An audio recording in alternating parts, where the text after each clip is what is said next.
फिक्र आपकी, presented by ortho Ayurvedic oil and capsules, जोड़ों के दर्द की बेजोड़ दवा।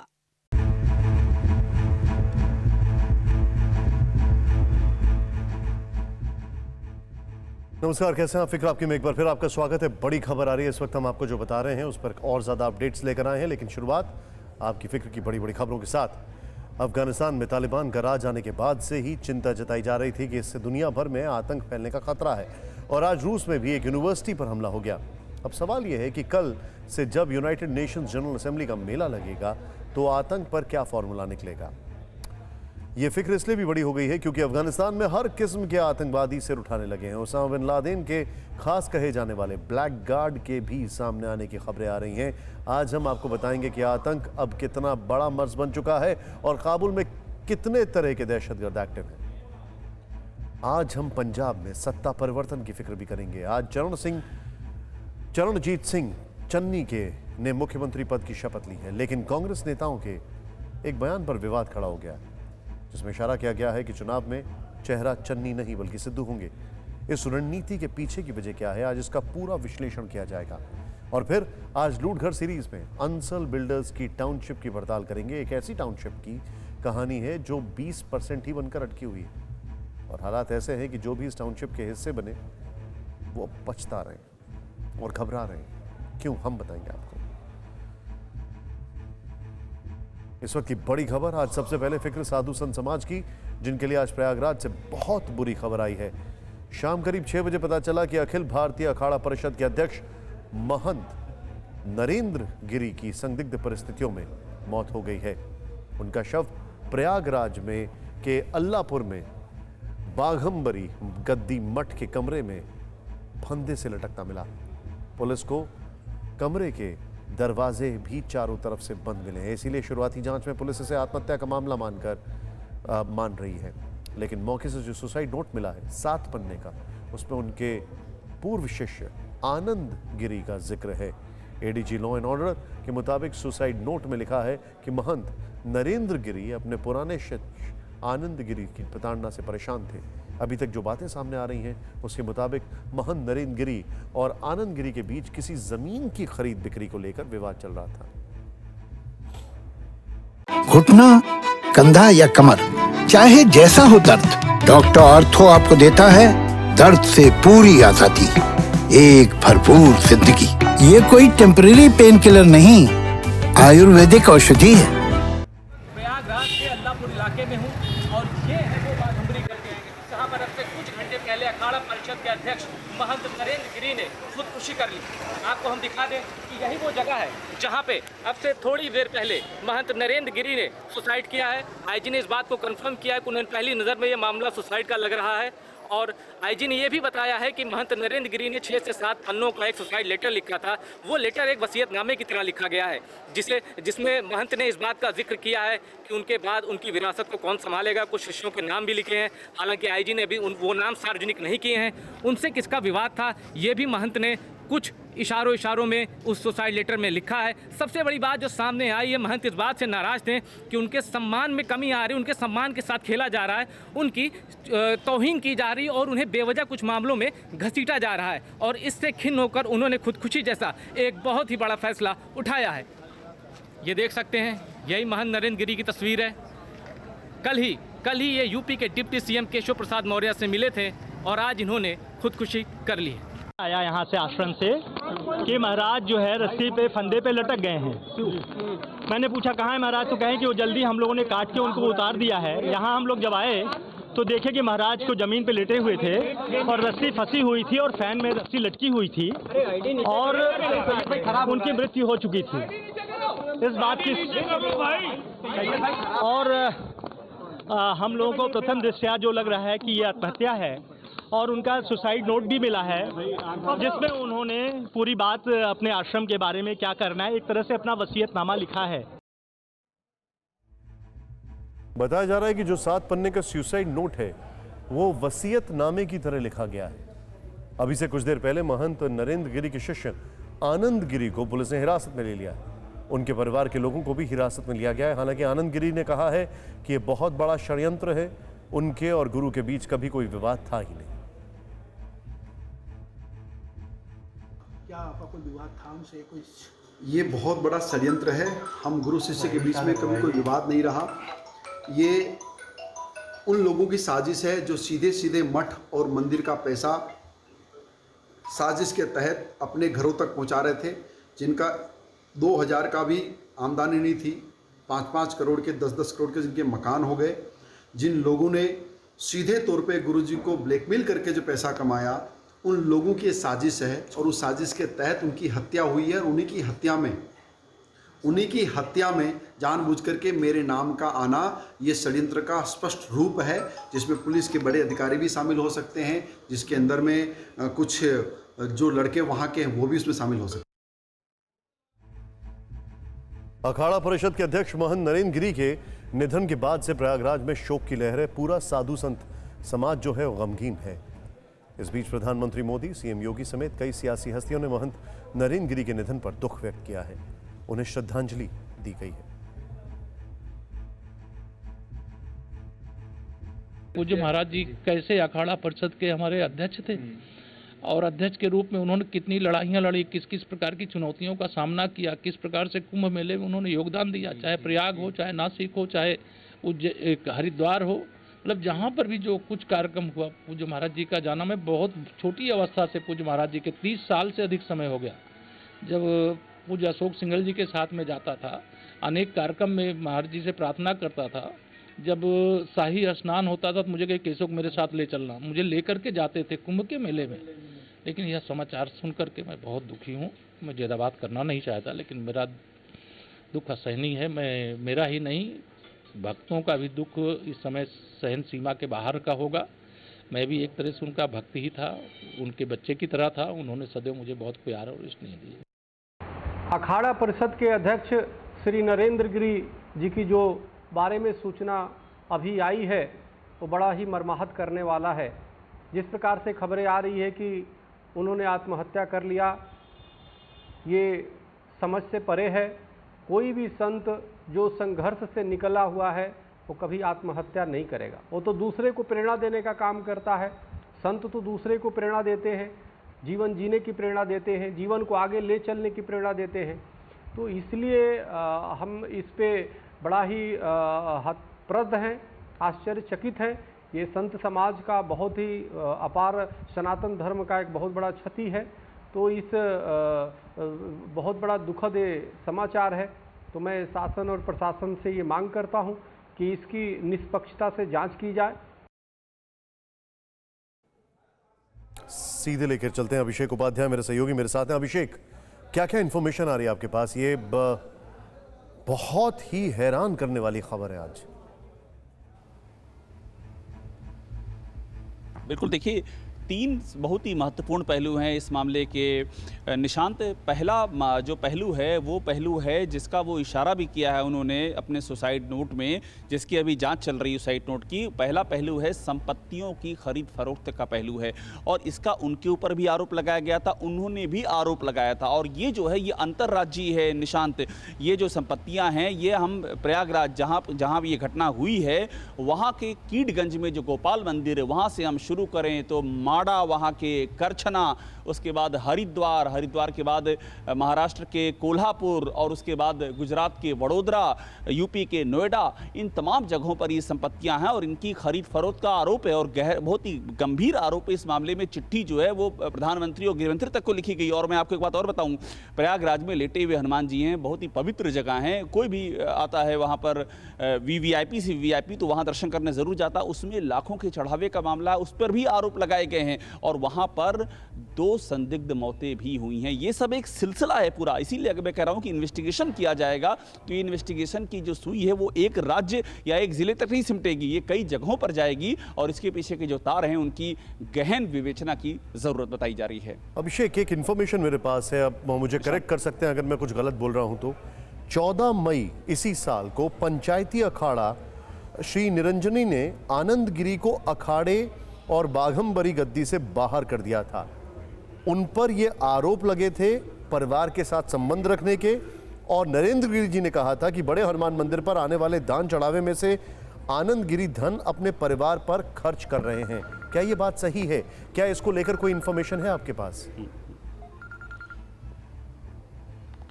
बिल्कुल, देखिए ये आरोप लगे थे, इसमें दो राय नहीं है। और इसके एक मैं अपडेट कर दूं इस इन्फॉर्मेशन में आपको निशांत, इसके एक हफ्ते बाद सुलह भी हो गई थी।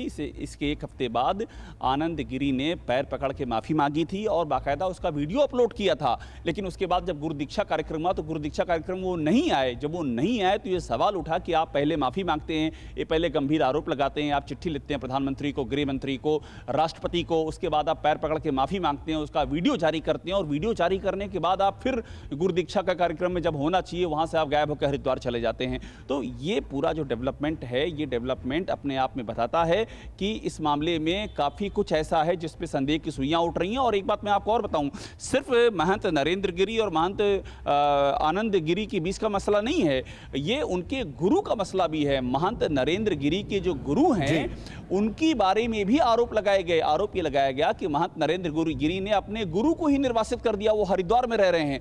वो भी एक इशू है जिस मामले को लेकर के वहां काफी चर्चाएं चल रही हैं। आपके पास और भी इंफॉर्मेशन आ रही है और आपके पास कई सारी इंफॉर्मेशन का फ्लो बड़ा तेजी से होगा। मैं आपके पास वापस लौट रहा हूं। एक दिन पहले ही यूपी के डिप्टी सीएम केशव प्रसाद मौर्य ने महंत नरेंद्र गिरी से मुलाकात कर आशीर्वाद लिया। तब वो एकदम ठीक थे। अयोध्या रामलला के मुख्य पुजारी आचार्य सत्येंद्र दास ने कहा है कि जिस तरह संदिग्ध हालात में महंत नरेंद्र गिरी का शव मिला है वो आत्महत्या की ओर इशारा नहीं करता है। हमारे सनातन धर्म की बहुत बड़ी क्षति हुई है। इतने बड़े, इतने सुयोग्य व्यक्ति का ब्रह्मलीन होना बहुत ही कष्टदायी, दुखदायी है। साथ ही साथ जिस स्थिति में उनका शव मिला है वो किसी कीमत पर आत्महत्या नहीं है। जो आत्महत्या की बात दिखा रहे हैं वो बिल्कुल झूठा है और इसका जांच होना चाहिए, क्योंकि ऐसे संत कभी आत्महत्या करता ही नहीं है। आत्महत्या ऐसे परिवार के लोग करते हैं जो किसी कारणवश ऊब जाते हैं, लेकिन वो सब प्रकार से संपन्न थे। सभी प्रकार की उनकी जो योग्यता थी, योग्यता के अनुसार उनको संत समाज के और अखाड़े परिषद का अध्यक्ष बनाया गया था। तो ऐसे व्यक्ति का आत्महत्या की बात आना बहुत ही दुखदायी है, कष्टदायी। घुटना, कंधा या कमर, चाहे जैसा हो दर्द, डॉक्टर ऑर्थो आपको देता है दर्द से पूरी आजादी, एक भरपूर जिंदगी। ये कोई टेम्परेरी पेन किलर नहीं, आयुर्वेदिक औषधि है। बहुत दुखद खबर है और इस खबर की हर जानकारी हम आपको निरंतर देते रहेंगे। संत समाज के बाद वैश्विक आतंकवाद की ओर बढ़ते हैं। पूरी दुनिया के लिए यह हफ्ता बहुत ही महत्वपूर्ण साबित होने वाला है, क्योंकि अब से कुछ ही घंटे बाद न्यूयॉर्क में यूएन सिक्योरिटी काउंसिल की जो 76वां सेशन शुरू होने जा रहा है। यह सेशन 27 सितंबर तक चलेगा। इस दौरान क्वाड देशों की पहली बार आमने सामने की मीटिंग होगी। पहले आपको बताते हैं यूएनजीए का ये सेशन क्यों खास है। UNGA United nation general assembly का मीटिंग में दुनिया के 100 से ज़्यादा शक्तिशाली देशों के नेताओं का जुटने की संभावना है। अमेरिकी राष्ट्रपति जो बाइडेन के अलावा यूके के prime minister Boris Johnson, Turkey के राष्ट्रपति एर्दोगान, ब्राज़ील के राष्ट्रपति बोल्सोनारो महासभा में शामिल होंगे। रूस के राष्ट्रपति व्लादिमीर पुतिन, चीन के राष्ट्रपति शी जिनपिंग, फ्रांस के राष्ट्रपति मैक्रों और ईरान के नए राष्ट्रपति इब्राहिम रईसी भी इसमें शामिल नहीं होंगे। इसमें क्लाइमेट चेंज पर चर्चा होगी और यूके के पीएम जॉनसन दुनिया से कड़े कदम की अपील करते हुए नजर आएंगे। अमेरिकी राष्ट्रपति जो बाइडेन कोविड-19 महामारी को कैसे खत्म किया जाए इसका खास तौर पर जिक्र करेंगे। लेकिन सभी की नजरें इस बैठक से ज्यादा क्वाड मीटिंग पर होगी, जिसमें भाग लेने के लिए भारत के प्रधानमंत्री नरेंद्र मोदी न्यूयॉर्क जा रहे हैं। ऑस्ट्रेलिया के प्रधानमंत्री स्कॉट मॉरिसन और जापान के प्रधानमंत्री योशिहिदा सुगा शुक्रवार को इस मीटिंग में एक दूसरे से रूबरू होंगे और इसमें आतंक से निपटने की ठोस रणनीति बन सकती है। वजह यह है कि अमेरिका के अफगानिस्तान छोड़ने के बाद जिस उथल पुथल की आशंका जताई जा रही थी वो दिखने लगी है और काबुल से जिस तरह से आतंकवाद के फैलने का खतरा जताया जा रहा था वो भी अब दिखने लगा है। ताज़ा शिकार बना है रूस, जहां एक यूनिवर्सिटी में अंधाधुंध फायरिंग की घटना सामने आई है। फिलहाल हमलावर का मकसद पता नहीं है, लेकिन चेचनिया में आतंक को लेकर रूस हमेशा से परेशान दिखा है। खुद देखें रिपोर्ट। नेपथ्य से आती गोलियों की हल्की आवाज, और दहशत के मारे फर्स्ट फ्लोर की खिड़की से कूदते छात्र। इन्हें चोट लगने की परवाह नहीं, बस जान बचाने की फिक्र है।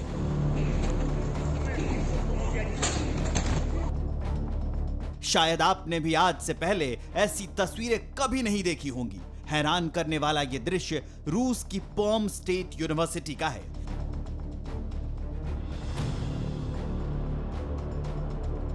बताया जाता है कि सुबह करीब 11 बजे एक हथियारबंद शख्स यूनिवर्सिटी कैंपस में घुसता देखा गया।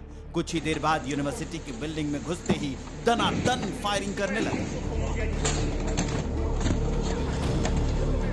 जिसके बाद यूनिवर्सिटी के सोशल मीडिया टीम ने परिसर में मौजूद सभी लोगों को सचेत किया कि अगर मुमकिन हो तो कैंपस छोड़ दें या खुद को एक कमरे में बंद कर दें। यूनिवर्सिटी के आसपास सुरक्षा भी बढ़ा दी गई, लेकिन कैंपस के अंदर गोलियां गूंजती रही, जिसके डर से कई छात्रों ने खुद को मीटिंग हॉल और ऑडिटोरियम में बंद कर लिया। इस बीच कई स्टूडेंट्स जान बचाने के लिए खिड़कियों से कूदते दिखाई दिए। रशिया इन्वेस्टिगेशन कमेटी के मुताबिक इस हमले में 8 लोगों की मौत हो गई है और 19 लोग घायल हो गए हैं। हालांकि कुछ ही देर बाद हमलावर सुरक्षा कर्मियों की गोली से घायल हो गया। गंभीर हालत में उसे अस्पताल में भर्ती कराया गया। हमलावर की पहचान यूनिवर्सिटी के ही 18 साल के छात्र के तौर पर हुई। मीडिया रिपोर्ट्स के मुताबिक उसके पास ट्रॉमेटिक हथियार था। बहरहाल अभी ये साफ नहीं हो पाया है कि रूस की पॉम स्टेट यूनिवर्सिटी पर यह अटैक क्यों किया गया। जांच इस बात की भी की जा रही है कि कहीं इस हमले के पीछे किसी आतंकी संगठन का हाथ तो नहीं है।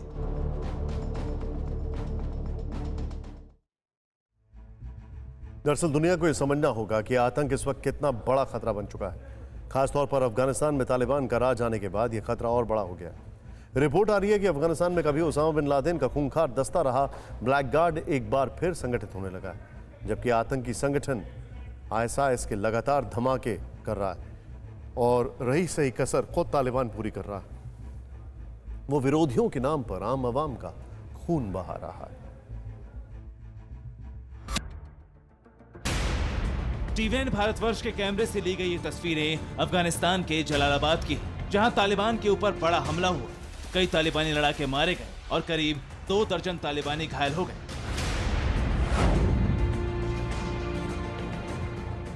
इस हमले के फौरन बाद TVN भारतवर्ष के संवाददाता मौके पर पहुंचे तो कई घायल मदद का इंतजार कर रहे थे। ट्रोमा सेंटर के बाहर भी भीड़ लगी थी। आज भी तालिबान ने जलालाबाद में ID डिफ्यूज की और शहर में दहशत का माहौल बना रहा।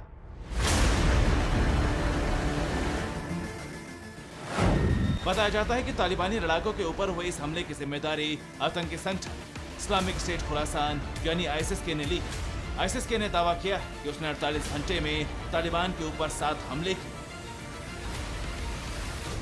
इससे पहले भी काबुल एयरपोर्ट से लेकर अफगानिस्तान के कई हिस्सों में इस्लामिक स्टेट के आतंकी हमले कर चुके हैं। यानी इस्लामिक स्टेट खुरासान तालिबानी हुकूमत को सीधे चैलेंज कर रहा है। यानी एक तरफ तालिबान को अभी भी पंजशीर से जंग मिल रही, तो दूसरी ओर इस्लामिक स्टेट से चुनौती। और इस बीच छवि बदलने का दावा करने वाला तालिबान दुनिया को धमकी देने पर उतर आया है। रूसी मीडिया के हवाले से तालिबान के प्रवक्ता जबीउल्लाह मुजाहिद ने कहा कि अगर अफगानिस्तान में स्थिति गंभीर होती है तो ये पूरी दुनिया को नुकसान पहुंचा सकता है। जबीउल्लाह ने कहा कि अगर अंतर्राष्ट्रीय समुदाय अफगान खातों को फ्रीज करता है और अगर दुनिया मदद नहीं करती तो अफगानिस्तान में स्थिति गंभीर हो जाएगी और ये दुनिया के लिए एक और सिरदर्द हो सकता है। एक एक पैसे के लिए मोहताज तालिबान यहाँ अपनी उदारता का भी ढोल पीट रहा है। अफगानिस्तान में महिलाओं की आज़ादी और बराबरी की दुहाई दे रहा है, जबकि महिलाओं के प्रति तालिबान की क्रूरता दुनिया देख रही। आज़ादी की मांग करने वाली महिलाओं पर तालिबानी कोड़े बरसा रहे हैं, उनको बंदूकों से डरा रहे हैं और तालिबानी हुकूमत से जो डर अफगानी औरतों को सता रहा था अब वो सच भी होता दिखाई दे रहा है।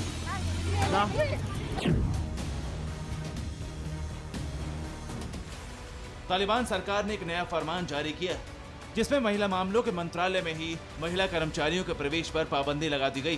तालिबान के नए आदेश के मुताबिक महिलाओं को पुरुषों के साथ सरकारी मंत्रालयों में काम करने की अनुमति नहीं होगी।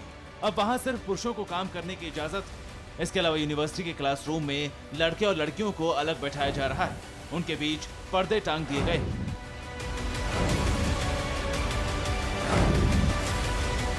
विश्वविद्यालय में लड़कियां क्या पहनेंगी, इसके नियम जारी किए गए हैं। स्कूल स्तर पर को एजुकेशन को पूरी तरह से खत्म कर दिया गया है। इसके अलावा तालिबान ने महिलाओं को काम पर लौटने की अनुमति भी नहीं दी।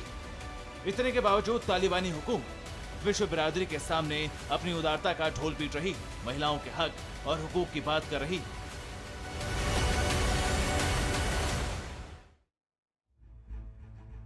अगर मदद नहीं मिली तो तालिबान दुनिया के सिरदर्द बन जाएगा, ऐसा खुद तालिबान कह रहा है। लेकिन तालिबान आज की तारीख में ही आम अफगानियों के लिए सिरदर्द बन चुका है। तालिबान मासूम अफगानियों के लिए तबाही और बर्बादी का दूसरा नाम बन गया है। ये बात पूरी दुनिया पहले ही जान गई है, क्योंकि अफगानिस्तान में ना तो तालिबानी बर्बरता रुकी है, ना ही बेगुनाहों की हत्या। हालांकि तालिबानी क्रूरता की रूह कपाने वाली तस्वीर सबसे ज्यादा पंजशीर घाटी से आ रही है। पंजशीर के कब्जे वाले इलाकों से तालिबानी तांडव के अनगिनत सबूत सामने आ रहे हैं। अगर अफगानिस्तान की तुलना नर्क से भी बदतर हालात से होती है तो उसकी तस्दीक ये तस्वीर करती है। इंसानी हुकूक को ठोकर मारकर, रहमदिली एहसास को कुचलकर, इंसानों पर हक जमाने के लिए हैवानियत पर उतर आना, यही तालिबान का असली चेहरा है और यही तस्वीरों में भी दिख रहा है। दावा है कि तालिबान की हकीकत को बयां करने वाली ये तस्वीर पंजशीर घाटी की है। पंजशीर में तालिबान के कब्जे वाले इलाके में टॉर्चर चरम पर है। तस्वीरों में साफ दिख रहा है कि पंजशीर के लोगों को तालिबानी लड़ाके ट्रकों में भेड़ बकरियों की तरह भर कर ले जा रहे हैं। इन ट्रकों की संख्या एक दो नहीं बल्कि कई है। एक एक ट्रक में सैकड़ों लोग भरे हैं। ट्रक की निगरानी तालिबानी लड़ाके कर रहे हैं। पंजशीर से उठाए गए कई लोग तालिबानी लड़ाकों की गाड़ी में भी जबरन बिठाए गए हैं। उनके हाथ भी बंधे हैं। ट्रकों में भरे गए स्थानीय लोगों को तालिबान के लड़ाकों ने पंजशीर के अलग अलग इलाकों से हिरासत में लिया है। इनमें ज्यादातर बच्चे और युवा हैं। दावों के मुताबिक पंजशीर से हिरासत में लिए गए लोगों को तालिबान ने अलग अलग शहरों की जेलों में भेजा है। हालांकि कब्जे में लिए गए ज्यादातर लोगों को काबुल की तरफ भेज दिया गया है, लेकिन इनमें से सैकड़ों लोग तालिबान के हाथों मारे गए हैं। तालिबान ने इनकी बेरहमी से हत्या की है। वैसे तालिबान इस तरह के वायरल वीडियो को जारी करके अक्सर अपने प्रोपेगेंडा को पूरा करने की कोशिश करता है, जिससे दुनिया की निगाहों में पूरे पंजशीर प्रांत पर उसका कब्जा साबित हो सके। लेकिन उसका असल एजेंडा पंजशीर की आवाम का टॉर्चर है। घुटना, कंधा या कमर, चाहे जैसा हो दर्द, डॉक्टर ऑर्थो आपको देता है दर्द से पूरी आजादी, एक भरपूर जिंदगी। ये कोई टेम्परेरी पेन किलर नहीं, आयुर्वेदिक औषधि है। अब जरा इस तस्वीर को ही देखिए। तालिबान कुछ युवाओं को गले में जूते की माला पहनाकर शहर में घुमा रहा है। तालिबान का दावा है कि इन युवाओं को चोरी के आरोप में गिरफ्तार किया गया है, इसलिए क्रूर सजा दी जा रही है। लेकिन गैर तालिबानी समूह इसे तालिबान का झूठ और दुष्प्रचार बता रहे हैं। उनका कहना है कि ये सभी युवक पंजशीर के लड़ाके हैं जिन्हें तालिबान ने पकड़ा। मतलब साफ है, तालिबान इस तरह हिरासत में लिए गए लोगों पर गंभीर आरोप लगाता है और फिर सजा के बहाने जुल्म ढाता है, उनके बीच दहशत फैलाता है, घर में घुसकर लोगों की बेरहमी से पिटाई करता है, खुद कानून बनकर सजा का ऐलान करता है और सजा देता है। पंजशीर से सामने आई इस तस्वीर में इस तरह की तालिबानी बर्बरता के सबूत हैं। तालिबान जबरन घरों से उठाकर लाए गए लोगों को बारी बारी से टैंकर में बंद कर रहा है और उनके साथ मारपीट कर रहा है। यकीनन बंदूक और बारूद के दम पर सत्ता हासिल करने वाला तालिबान पंजशीर को भी बम और बारूद से तबाह करने पर तुला है। पकड़े गए तालिबानी रेजिस्टेंस फोर्स के लड़ाकों को हर दिन मौत के घाट उतार रहा है। ये तस्वीरें अफगानिस्तान में तालिबान के क्रूर शासन का खौफनाक चेहरा है। ये अफगानिस्तान में तालिबान के हुकूमत की वो डरावनी तस्वीरें हैं जो आम अफगानी को दहशत से कपा रही है। हालांकि पंजशीर के लड़ाकों ने अभी भी सरेंडर नहीं किया है। यहां भीषण जंग जारी है। वीडियो में नजर आ रहा है कि नॉर्दर्न अलायंस के फाइटर अभी भी कई अहम मोर्चों पर डटे हैं, युद्ध की रणनीति बना रहे हैं और तालिबानी गोलीबारी का जवाब भी दे रहे हैं। साथ ही तालिबान राज, जिसमें संगीत पर बैन है, नाचना गाना गुनगुनाना तालिबानी कानून की तौहीन है। इस जिहादी पाबंदी के बावजूद पंजशीर के फाइटर थोपा हुआ गुनाह 1000 बार करने को तैयार। दावा किया जा रहा है कि तालिबान राज में गीतों की सरगम छोड़ने वाली ये जवान पंजशीर की नेशनल रेजिस्टेंस फोर्स के लड़ाके हैं, जो अपने अड्डों पर स्थानीय गीतों को गा रहे हैं। ऐसा लग रहा है कि पंजशीर की घाटियों में गीत गाने वाले एनआरएफ के इन अलमस्त लड़ाकों ने भी ठान लिया है कि तालिबान से दो दो हाथ करने के साथ उनकी हर मनमानी और पाबंदियों का इसी अंदाज में जवाब दिया जाएगा, भले ही इसकी सजा बर्बर क्यों ना हो। वैसे एक बात पुख्ता है कि काबुल के तख्त पर काबिज होकर खुद को खुदा का दूध बताने वाला तालिबान जरा भी नहीं बदला है। नियमों के दायरे में आवाम को बांधने के लिए खुद इंसानियत के कायदों को तोड़ना, खुद की जहालत पर इतराना और अमन पसंद लोगों को मौत की नींद सुलाना, यही मौजूदा अफगान में तालिबानी सिलसिला है।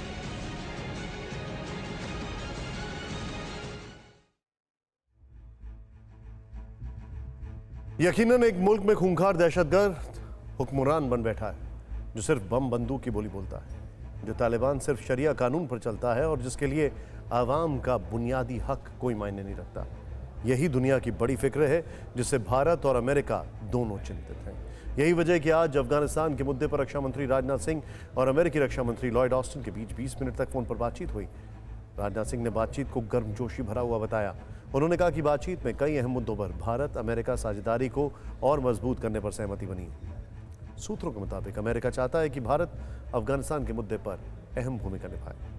वैसे इस बातचीत को 24 सितंबर को वॉशिंगटन डीसी में क्वाड नेताओं की होने वाली बैठक से भी जोड़कर देखा जा रहा है, जिसमें प्रधानमंत्री नरेंद्र मोदी, राष्ट्रपति बाइडेन, ऑस्ट्रेलियाई प्रधानमंत्री स्कॉट मॉरिसन और जापान के प्रधानमंत्री योशिहिदा सुगा शामिल होंगे।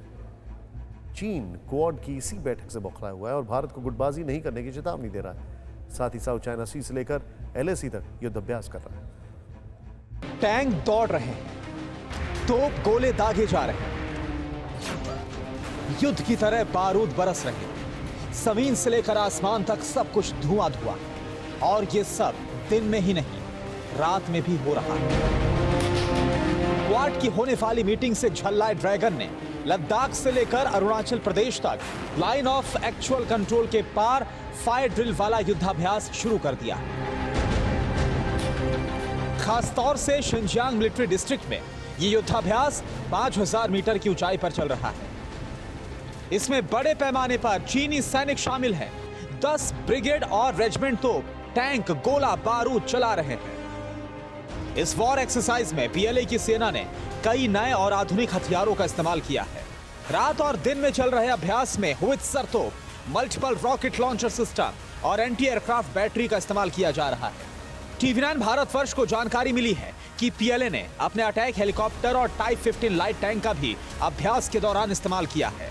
खबर पक्की है कि PLA अपनी युद्ध क्षमता को बढ़ाने के लिए यह अभ्यास कर रही है, जिसका लक्ष्य हिंदुस्तान है। इसे चीनी सेना के कंपनी कमांडर यांग के बयान से भी समझा जा सकता है। यांग का दावा है कि हमने अपने शेड्यूल को बदला है और सैनिकों से कहा है कि वो अधिक ऊंचाई वाले इलाके में प्रशिक्षण के लिए उच्च क्षमता का प्रदर्शन करें। हमें एक ज्यादा कठिन युद्ध के मैदान के लिए तैयार रहना होगा, क्योंकि सीमा पर चुनौतियां बढ़ती जा रही हैं।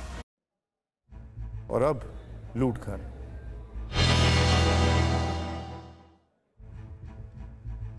100 एकड़ में टाउनशिप, चारों ओर हरियाली, बीच में एक झील और बच्चों के लिए बहुत बड़ा पार्क। भला मिडिल क्लास को घर के नाम पर और क्या चाहिए, लेकिन बिल्डर ने पहले तारीख पर तारीख दी और उसके बाद सुनहरे सपने को डरावने सच में तब्दील कर दिया। लूट घर में आज गाजियाबाद से एक रिपोर्ट।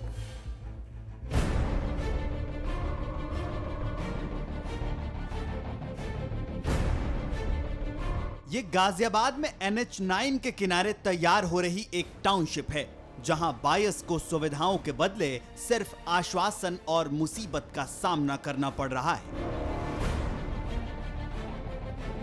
अंसल बिल्डर्स ने यहां साल 2008 में प्रोजेक्ट की शुरुआत की। नाम रखा सुशांत एक्वापोलिस। वादा यह था कि 100 एकड़ में टाउनशिप बनाई जाएगी, लेकिन आज 13 साल हो गए, सिर्फ 20% निर्माण कार्य ही पूरा हो सका है। कुल 4000 फ्लैट्स बनने थे, लेकिन 220 ही बनकर तैयार हुए हैं और उनमें भी मुश्किल से 100 ही रहने लायक है, जिनमें आज लोग किसी तरह रह रहे हैं। अंसल बिल्डर्स ने लोगों को ये सपना दिखाया है कि वो एक ऐसी टाउनशिप बना रहा है जहां पे विश्व स्तरीय सुविधाएं मिलेंगी। लेकिन लोगों को क्या सुविधाएं मिली वही दिखाने के लिए फिलहाल मैं गाजियाबाद के उसी अंसल हाउसिंग सोसाइटी के ठीक अंदर मौजूद हूं, जहां पर बिल्डर ने कई वादे किए थे। मेरे पीछे जहां तक आपकी नज़र जाएगी, हर तरफ यहां पर निर्माणाधीन इमारत है। प्रोजेक्ट अधूरा है, लिहाजा मेंटेनेंस का जिम्मा भी बिल्डर के पास है, लेकिन यहाँ के लोगों को मौलिक सुविधाओं के लिए भी संघर्ष करना पड़ रहा है। अंसल हम लोगों से मेंटेनेंस का, बिजली का सब पैसा लेता है, लेकिन पिछले 3 महीनों से इन्होंने इलेक्ट्रिसिटी डिपार्टमेंट को कोई पैसा नहीं दिया। 40 लाख रुपए ड्यू है और हम लोगों को मतलब इतनी परेशानी है कि पिछले महीने यूपीपीसीएल ने हमें लाइट देने से मना कर दिया। मजबूरी में रह रहे हैं, बिकॉज हमने लोन लिया हुआ है, उन लोन को रीपे करना है। Instead of paying somewhere else we are paying here. हम कहाँ से पैसे देंगे? मिलिए इस सोसाइटी में रहने वाली गरिमा कौशल से। साल 2014 में गरिमा ने यहाँ 9वें फ्लोर पर 55 लाख रुपए में फ्लैट खरीदा। अब यहाँ से निकलना चाहती हैं, लेकिन मुश्किल ये है कि अब मकान के आधे दाम ही मिल रहे हैं और इसकी बड़ी वजह सेफ्टी की फिक्र भी है। यहाँ जहाँ भी खेलते हैं बच्चे, वहाँ सांप निकल आता है, बिच्छू निकल आता है।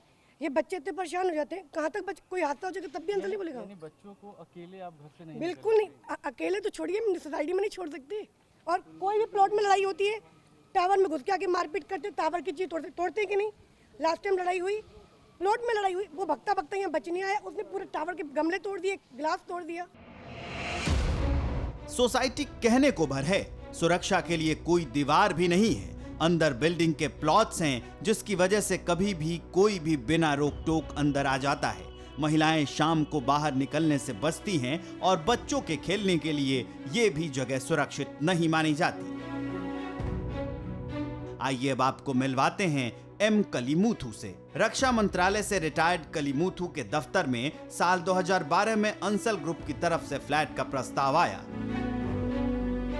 कुल 51 लोगों को लकी ड्रॉ के जरिए फ्लैट मिले। 28 लाख रुपए खर्च करने के बावजूद 2016 तक फ्लैट का निर्माण ही शुरू नहीं हुआ। रेरा यानी रियल एस्टेट रेगुलेटरी अथॉरिटी में शिकायत की गई तो 2019 में कलीमुथु को दूसरे टावर में फ्लैट मिला, लेकिन इस फ्लैट के लिए 58 लाख रुपए देने पड़े। आज उसकी कीमत 35 से 40 लाख रुपए बताई जा रही। आज की सबसे बड़ी खबर जो है उसके ऊपर आपको बता दें, मेरे साथ आनंद गिरी जो हैं वो जुड़ चुके हैं। स्वामी आनंद गिरी, जिनके ऊपर आरोप लग रहा है कि उनका नाम सुसाइड नोट में है। स्वामी नरेंद्र गिरी का जो स्वर्गवास हुआ है, महंत नरेंद्र गिरी का, उसके सुसाइड नोट में। आनंद गिरी जी, पहले तो मैं आपसे जानना चाहूंगा, ये जो आपका नाम आ रहा है सुसाइड नोट में, इसको लेकर आप अपने डिफेंस में क्या कहेंगे? हेलो जी, क्या आप मुझे सुन सकते हैं?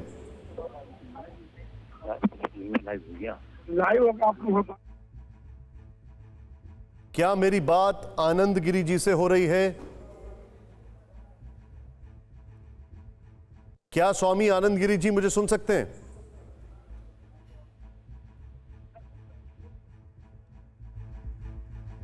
इस वक्त की बड़ी खबर मैं आपको बता दूं, आनंद गिरी, स्वामी आनंद गिरी, इनका नाम महंत नरेंद्र गिरी, उनका जो सुसाइड नोट है, जिसे एक वसीयत नामे की तरह कहा जा रहा है, 7 पन्नों का सुसाइड नोट है, उसमें इनका नाम आया है और इनके अलावा 2 अन्य शिष्यों का नाम आया है।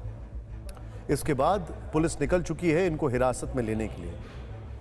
कुछ समय पहले ही स्वामी नरेंद्र गिरी और उनके शिष्य स्वामी आनंद गिरी के बीच में विवाद भी हुआ था, जिसको बाद में सुलझा लिया गया, लेकिन यह विवाद काफी तूल पकड़ता जा रहा था।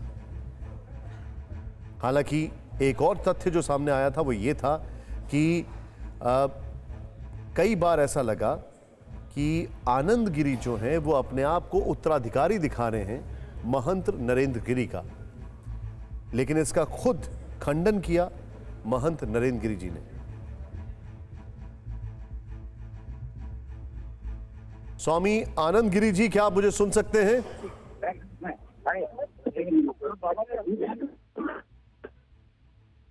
स्वामी आनंद गिरी जी, क्या आप मुझे सुन सकते हैं? हेलो स्वामी आनंद गिरी जी, क्या आप मुझे सुन सकते हैं?